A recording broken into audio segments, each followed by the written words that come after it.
প্রিয় দর্শক, আজকের ভিডিওতে আমরা এমন কিছু খবর এবং ভূরাজনৈতিক দাবার চাল নিয়ে আলোচনা করতে চলেছি যা দক্ষিণ এশিয়ার মানচিত্রের ভবিষ্যৎ নির্ধারণ করতে পারে।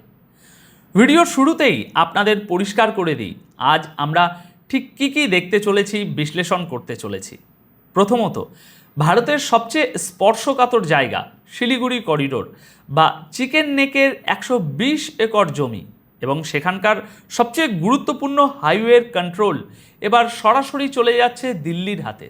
দ্বিতীয়ত, গত 1 বছর ধরে আটকে থাকা একটা ফাইল কিভাবে রাতারাতি পাশ হয়ে গেল এবং এর ফলে ভারতের সামরিক বাহিনী শিলিগুড়ি করিডোরের মাটির নিচ দিয়ে বুলেট প্রুফ টানেল থেকে শুরু করে S-400 মিসাইল সিস্টেম পর্যন্ত কি কি বিশাল পরিবর্তন আনছে।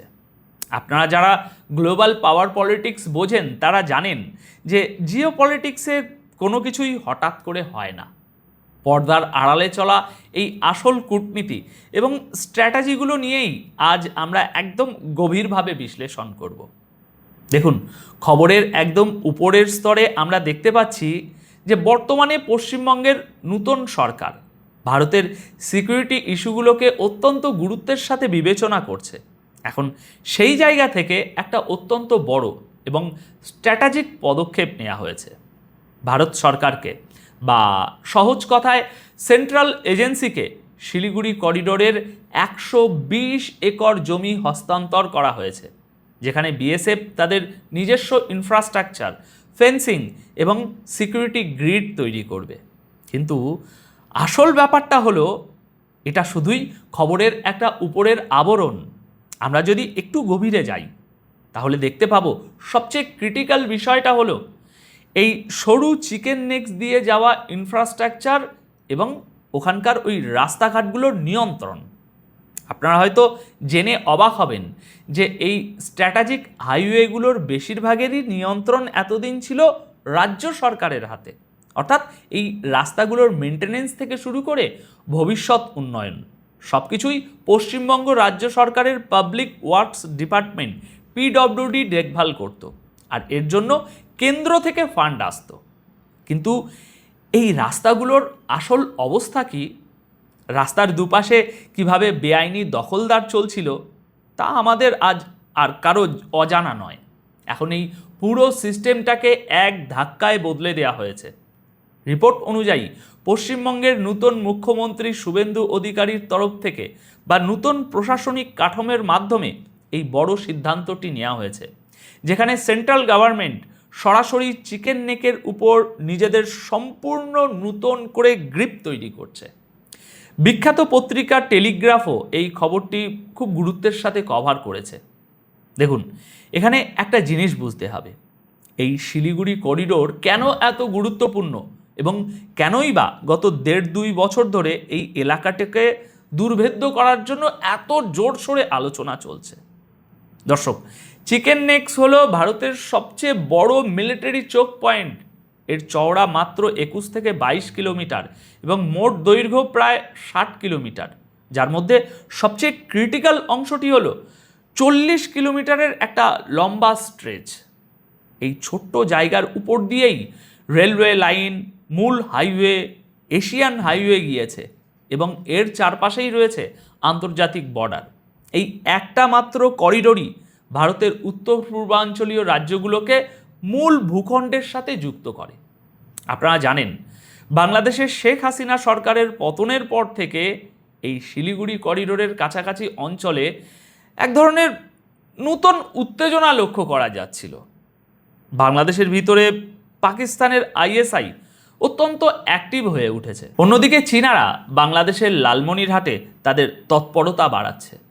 পরিষ্কারভাবে বোঝা যাচ্ছে যে ভারতকে এই চিকেন নেকে আটকে ফেলার বা চাপে রাখার একটা বড়সড় ব্লুপ্রিন্ট তৈরি হচ্ছিল।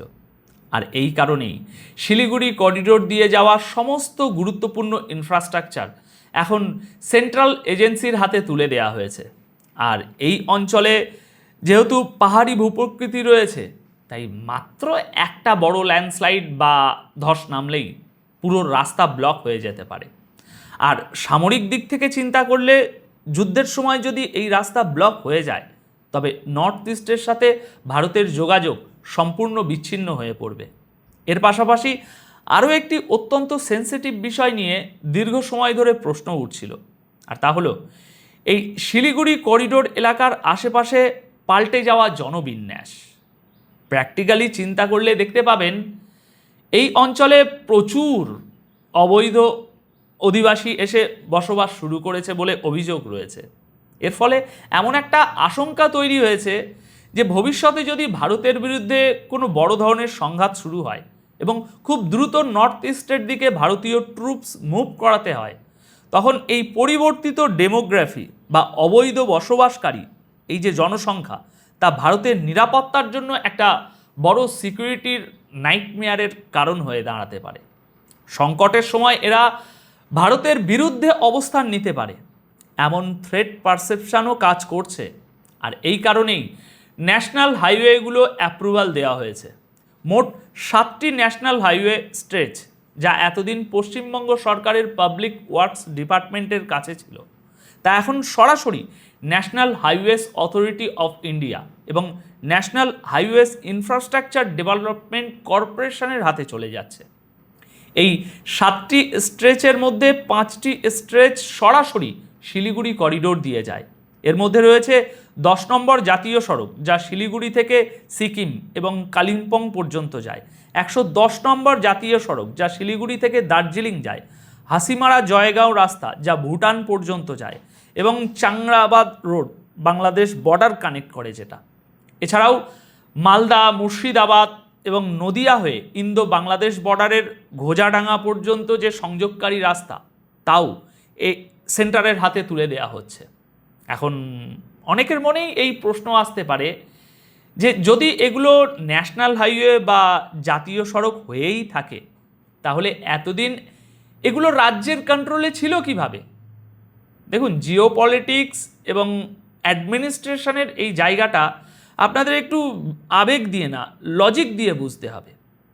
ভারতের কোনো রাস্তার নাম ন্যাশনাল হাইওয়ে দিলেই তা অটোমেটিক্যালি নীতিন গডকরির দপ্তরে বা সেন্টারের পূর্ণ নিয়ন্ত্রণে চলে যায় না। এখানে 3টে লেয়ার কাজ হয়। প্রথমত নাম দেওয়া হয়, যা সেন্ট্রাল গভর্নমেন্ট করে। দ্বিতীয়ত মেনটেনেন্স বা রক্ষণাবেক্ষণ, যা NHI border roads organisation BRO বা রাজ্যের PWD করতে পারে। আর তৃতীয়ত ফান্ডিং, যার টাকা দেয় কেন্দ্র সরকার। পশ্চিমবঙ্গের ক্ষেত্রে ঠিক এটাই হচ্ছিল। এই স্ট্র্যাটেজিক রাস্তাগুলো ন্যাশনাল হাইওয়ে হওয়া সত্ত্বেও এদের ডে টু ডে মেনটেনেন্স এবং আপগ্রেডেশনের দায়িত্ব রাজ্য সরকার নিজেদের হাতে রেখেছিল, এবং তারা বলছিল যে আমাদের PWD এটা করবে, সেন্টারের কিচ্ছুটি করার দরকার নেই। কিন্তু গত 1 বছর ধরে সেন্ট্রাল গভর্নমেন্টের রোড ট্রান্সপোর্ট এবং হাইওয়ে মিনিস্ট্রি থেকে একটা ফাইল পশ্চিমবঙ্গ রাজ্য সরকারের কাছে পড়েছিল। সেন্টারের বক্তব্য ছিল যে রাজ্যের PWD ঠিকমতো মেনটেনেন্স করতে পারছে না, তাই কন্ট্রোল তাদের হাতে দিয়ে দেয়া হোক।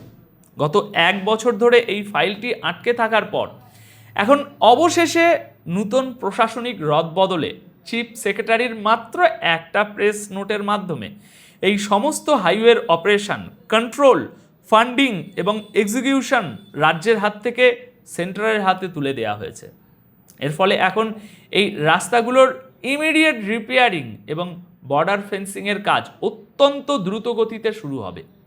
এর পাশাপাশি যে 120 একর জমি BSFকে দেওয়া হয়েছে, তার মূল উদ্দেশ্য হলো শিলিগুড়ি করিডোরে অত্যন্ত দ্রুত গতিতে বর্ডার ফেন্সিং বা কাঁটাতারের বেড়া নির্মাণ করা এবং BSFের জন্য শক্তিশালী সিকিউরিটি ইনফ্রাস্ট্রাকচার তৈরি করা। এর ফলে শিলিগুড়ি করিডোর দিয়ে আসাম এবং নর্থ ইস্টের অন্যান্য রাজ্যে যে অনুপ্রবেশ হয়, তা কঠোরভাবে বন্ধ করা সম্ভব হবে। খুব শীঘ্রই আপনারা দেখতে পাবেন যে এই এলাকায় ব্যাপকভাবে পুশব্যাক অপারেশন শুরু হয়েছে। কারণ আমি আগেই বলেছি, যাতে কোনো ক্রাইসিসের সময় বাংলাদেশের প্রতি সিম্প্যাথি রাখা কোনো গোষ্ঠী ভারতের অভ্যন্তরে সমস্যা তৈরি না করতে পারে। দেখুন, এই সমস্ত কড়া পদক্ষেপ নেওয়ার পেছনে সবচেয়ে বড় কারণ হলো, আপনারা নিশ্চয়ই খেয়াল করেছেন, ডক্টর মোহাম্মদ ইউনূসের অন্তর্বর্তীকালীন সরকারের সময়ে কিভাবে পাকিস্তানের আইএসআই সেখানে মারাত্মকভাবে অ্যাক্টিভ হয়ে গিয়েছিল। খোদ আইএসআই চিফ ঢাকা ভিজিট করেছেন। শুধু তাই নয়, বাংলাদেশের রংপুর ডিভিশনে গোপনে টিম অ্যাক্টিভেট হয়েছে বলেও খবর বেরিয়ে আসছে, যারা নর্থ ইস্টকে অস্থিতিশীল করতে চায়। ভারতের বিরুদ্ধে কাজ করা এমন গ্রুপগুলোর সাথে আইএসআই ক্রমাগত যোগাযোগ রাখছে। এর ঠিক সমান্তরালে চীনও এই সুযোগে অ্যাক্টিভ হয়ে গেছে। আপনাদের হয়তো মনে আছে, বাংলাদেশের লালমনিরহাটে চীন একটি এয়ারপোর্ট নির্মাণের কাজ করছে। এই লালমনিরহাট রংপুর ডিভিশনে অবস্থিত, যা ভারতের বর্ডার থেকে মাত্র 12 থেকে 20 কিলোমিটার এবং ক্রিটিক্যাল শিলিগুড়ি করিডোর থেকে মাত্র 135 কিলোমিটার দূরে। খবর রয়েছে যে চাইনিজ অফিসিয়ালরা ইতিমধ্যেই এই সাইট ভিজিট করে গেছেন। আর এখানেই ভারতের সবচেয়ে বড় বিপদের আশঙ্কা লুকিয়ে আছে। ভারত মনে করছে যে চীন এখানে ডুয়েল ইউজ ইনফ্রাস্ট্রাকচার তৈরি করবে, যার আড়ালে তারা সার্ভেলেন্স ড্রোন, এয়ারক্রাফট এবং লজিস্টিক ব্যবহার করে শিলিগুড়ি করিডোরের উপরে একটা কড়া নজরদারি চালাবে। আর এর সাথে যোগ হয়েছে বাংলাদেশের ভিতরের কিছু হার্ডলাইনারদের উত্থান। তারা প্রায়শই গ্রেটার বাংলাদেশ তৈরি করা বা যুদ্ধের মাধ্যমে শিলিগুড়ি করিডোর কেটে দেওয়ার মতো ফ্যান্টাসি কথাবার্তা বলে হুমকি দিচ্ছে। এগুলো হয়তো তাদের কল্পনা, কিন্তু এখন তারা প্রকাশ্যে এরকম রেট্রিকগুলো ব্যবহার করছে, যা জিওপলিটিক্যাল দৃষ্টিকোণ থেকে কোনোভাবেই ইগনোর করার মতো নয়। এখন এই সমস্ত এক্সটার্নাল এবং ইন্টারনাল থ্রেটকে মাথায় রেখেই ভারত শিলিগুড়ি করিডোরকে সুরক্ষিত করার কাজ এখন দ্রুত গতিতে হাতে তুলে নিয়েছে।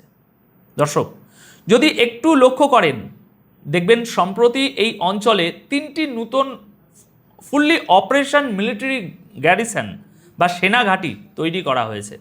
একটি বিহারের কিষানগঞ্জে, একটি শিলিগুড়ি করিডোরের ভিতরে চোপড়াতে এবং তৃতীয়টি বামুনিতে। এর ফলে বাংলাদেশের উপর 3 দিক থেকে কড়া নজরদারি চালানো হচ্ছে। শুধু তাই নয়, মিজোরামেও এই ধরনের চতুর্থ একটি নতুন গ্যারিসন তৈরি হতে চলেছে। অন্যদিকে আকাশপথের প্রতিরক্ষার জন্য এয়ার এবং মিসাইল ডিফেন্স সিস্টেম ব্যাপকভাবে জোরদার করা হয়েছে। বর্তমানে দ্বিতীয় বিশ্বযুদ্ধের সময়কার পুরনো সমস্ত এয়ার স্ট্রিপগুলো, বিশেষ করে হাসিমারা এবং বাগডোরা এয়ারবেসকে আধুনিকরণ করা হচ্ছে দ্রুত গতিতে, যা চিকেন নেকের সুরক্ষার জন্য অত্যন্ত জরুরি। এমনকি খবর রয়েছে যে এই অঞ্চলে একটি S-400 এয়ার ডিফেন্স সিস্টেমও মোতায়েন করা হয়েছে, যা পুরো বাংলাদেশের এয়ার স্পেসের উপর তীক্ষ্ণ নজর রাখছে। বিএসএফ এবং আর্মি মিলে দ্রুত গতিতে বাংকার, ব্লাস্ট প্রুফ শেল্টার এবং ইনলাইন ডিফেন্স লাইন তৈরি করছে। আর সবচেয়ে চমকপ্রদ প্রপোজালটি হলো শিলিগুড়ি করিডোরে একটি স্ট্র্যাটেজিক রেল কাম রোড টানেল তৈরি করা হবে, যা দীর্ঘ দূরত্ব পর্যন্ত মাটির নিচ দিয়ে যাবে। এটা হবে সম্পূর্ণ ব্লাস্ট প্রুফ, যাতে যুদ্ধের সময় সেন্সিটিভ মিলিটারি কনভয়গুলো নজর এড়িয়ে কোনো আক্রমণ থেকে বেঁচে একদম সুরক্ষিতভাবে মাটির নিচ দিয়ে নর্থ ইস্টে পৌঁছে যেতে পারে। এই পুরো এলাকায় প্রায় 2 লক্ষ সৈন্য দ্রুত ডিপ্লয় করার মতো পরিকাঠামো গড়ে তোলা হচ্ছে এবং মাউন্টেন স্ট্রাইক কর্পসকে আপগ্রেড করা হচ্ছে। সব মিলিয়ে এটা স্পষ্ট যে শিলিগুড়ি করিডোরকে যে কোনো মূল্যে অভেদ্য দুর্গে পরিণত করার কাজ শুরু হয়ে গেছে এবং পশ্চিমবঙ্গ প্রশাসনও এখন ভারতের এই ন্যাশনাল সিকিউরিটির বৃহত্তর স্বার্থে সেন্টারের সাথে মিলিয়ে হাতে হাত দিয়ে কাজ করছে। তো দর্শক, এই ছিল আমাদের আজকের সম্পূর্ণ জিওপলিটিক্যাল বিশ্লেষণ। এখন সবশেষে আপনাদের কাছে জানতে চাই, আজকের এই ভূরাজনৈতিক বিশ্লেষণ আপনাদের কেমন লাগলো এবং ভারতের এই স্ট্র্যাটেজিক মুভমেন্ট নিয়ে আপনাদের কি মতামত, তা অবশ্যই কমেন্ট করে জানাবেন। সবাই খুব ভালো থাকবেন, সুস্থ থাকবেন। ধন্যবাদ আপনাদের সকলকে।